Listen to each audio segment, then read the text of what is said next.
a lot of the, I think, interest of tonight's show, Way, was how this crowd was going to react. And we were going to get a sample of that pretty much immediately. We're taking place from the UBS Arena on Long Island. And right off the top, it's Excalibur, Taz, and Tony Schiavone. And MJF's theme plays. And this place goes insane. Maxwell Jacob Friedman is home. But instead, CM Punk walks out to sheer hatred from this audience. What did you think about this very interesting technique that they used, which was one that many people proposed MJF should have done at the United Center in Chicago, coming out to Punk's theme, and here they almost like filed that like fan fiction away and saved it for Punk to come out and be full on like a heel version of himself while still staying a babyface to everyone outside of Long Island. Yeah, certainly. I mean, I think something like this is very much a tried and true heel tactic. And it told you exactly what they were going to do off the bat, that they were going to lean in on portraying CM Punk as a heel in Long Island tonight. And the reverse with MJF being the biggest hometown babyface this town has ever seen. And it worked perfectly. This crowd, I mean, I think they were going to cheer MJF either way. My big question was whether or not they were going to boo CM Punk.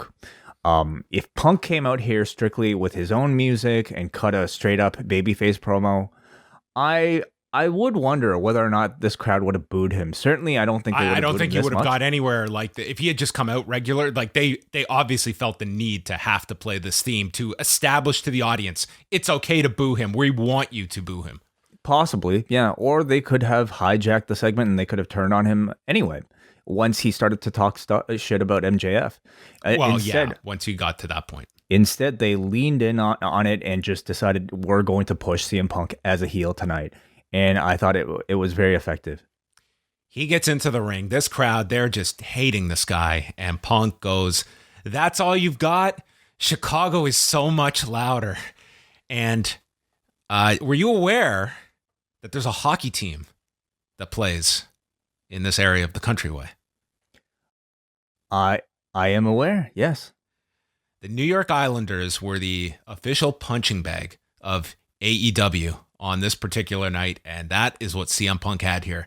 He mocks the Islanders, who have yet to win a game in this building, and he keeps asking the fans, "Is this your guy?" referring to MJF, and pretty much putting over all his despicable traits, and yet this crowd is behind him, and therefore you are all guilty by association. He takes off this hoodie, and he has a Four Pillars shirt featuring Britt Baker on it, but no MJF, and says that he complimented Baker for her accomplishments. Why does that have to be turned sexual? And calls MJF an incel. He wants to be as big as Piper in Portland. He's not even as good as Piper in Hell Comes to Frogtown, which I think the crowd was almost like too loud for, because I don't think it really got to, I couldn't believe that he pulled like this reference out there. I thought it was a great line. The heat sounded so big, and actually Brian Mann was in attendance. He told me that sometimes it was really hard to hear what the promos were. It was like at times hard to hear from our vantage point. I could only imagine in the building that some of the lines maybe just didn't land just because it was so loud in that, they might have even got more upset if they could hear everything. Have you seen Hell Comes to Frogtown? Is it that bad? No. And it hasn't been requested yet, thank God. The trailer looks pretty god-awful. I have not seen it either, but a great little reference here from Punk. He then mentions how the Islanders just beat Ottawa. Saskatchewan and Ottawa references on pro wrestling programming within days of each other.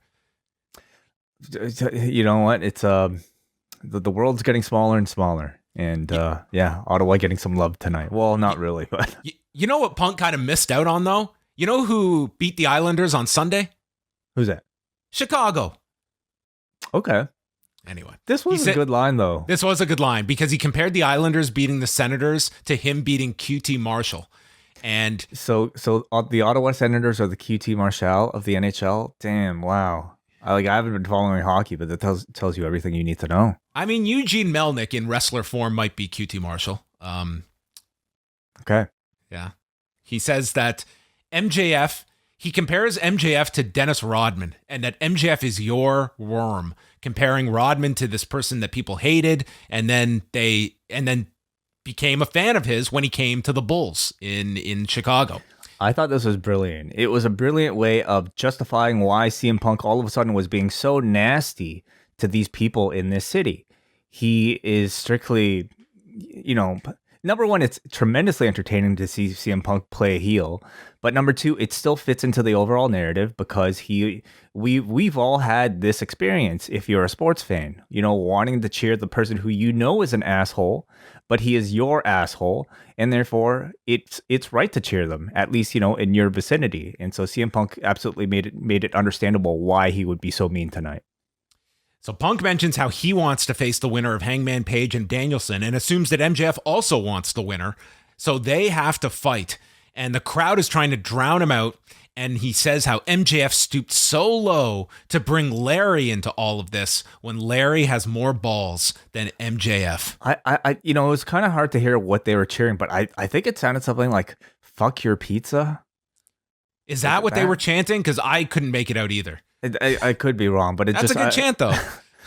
I mean, Chicago versus what, Long Island style pizza? I suppose it's New York style pizza. I can't speak on Long Island pizza. I've never been technically on Long Island. I've never been either. Yeah. Punk is Punk is having the time of his life. Like, he is laughing that he is just, he is having so much fun with this crowd. And says that the Islanders haven't won anything since 1984. It's like the Islanders were just like the mat to step on whenever he needed just another shot. Well, honestly, though, what else are you going to pick on? Like, what else comes to mind for Long Island? It's kind of difficult to find these targets, and you have a team that right there is a pretty good promo way. I don't have anything else to make fun of you because you don't have anything but this god awful hockey team. Listen, we're from Canada, like we're kind of used to it, right? But I am looking at this like. There's plenty to make fun of us, though. We have a long list of stuff that people can attack us from. But I'm looking at this record of this poor hockey team, and he's absolutely right. No Stanley Cup. The 80s were a wonderful time. Like you pay it up front. You know what? There's a price for that incredible run they had, and it turns out it's been 3 decades worth. Yeah, I know, but how long are you going to wait? Like, this is almost as long of a drought as the Leafs, and it's kind of like you become an easy target at that point. 30 years. They had that awful rebranding of their logo in the 90s. Remember that with the fisherman on it? Long John Silver. Oh, they've gone through Captain Highliner, I mean. Yeah. I feel we're going to get a lot of response. We're going to find out how many listeners we have in this part of New York. So he says that he doesn't want MJF to run like you do in Long Island, but instead to fight like we do in Chicago. And he's willing to fight MJF tonight.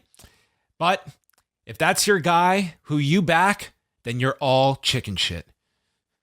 And that's how he ended this. Man, there were even shut the fuck up chants for CM Punk. And again, that's not something I really would have expected. Even if I had told you in September that there is going to be an episode of Dynamite where Danielson and Punk are going to be the most over heels in an AEW, like before the end of the year, they're going to be there. Like, I think you could imagine, like, at some point I could see them both, but that quick that here we have both of them for at least one night where both were your 1 and 2 heels on the show. Completely, totally. But it's also not that crazy because, we're talking about an AEW crowd that I think knows that they are part of the show, and knows that they are here to give, I think, for the most part, intended reactions that the show demands. And it was clear from the beginning of the show that they were demanding that this crowd boo CM Punk. So that finished up the segment. It was a great opening segment. I thought it was like a lot of fun, and it was refreshing to not see this, we've got to fight the crowd, or we've got to send out MJF before the show to tell everybody the cameras aren't rolling. Don't embarrass me on TV. You know what I mean? Like they knew they were going to get this reaction. So let's just make the best of it. Like sometimes the best receptions are when the crowd goes a different way, and it's totally logical why they would in this scenario. Like this is our guy, and for one night the roles are reversed, and next week Punk will be a babyface when they're in Texas, and you're right back on track. And we'll get into the MJF chapter of the show, but I thought they handled him tremendously well. It also makes the location part of the attraction of a show. You know, these aren't cookie cutter shows where one show is going to look the same, and if the crowd's not going to react the same, we're going to try to force them to react the same as any other crowd. No, just like in sports, you know, anytime you're in enemy territory, the dynamics are going to be a bit different, and it makes, in this case, the performance is completely different. On this certain night, you know, we could be seeing CM Punk versus MJF in a promo battle again, but they're going to take on different roles, with one being a heel and one being a babyface, depending on the crowd that's going to cheer for them. So it adds, I think, a really interesting dynamic as an exercise in professional wrestling performance. It's a lot more fun to see. So this was another very memorable segment in a string of these in this program so far.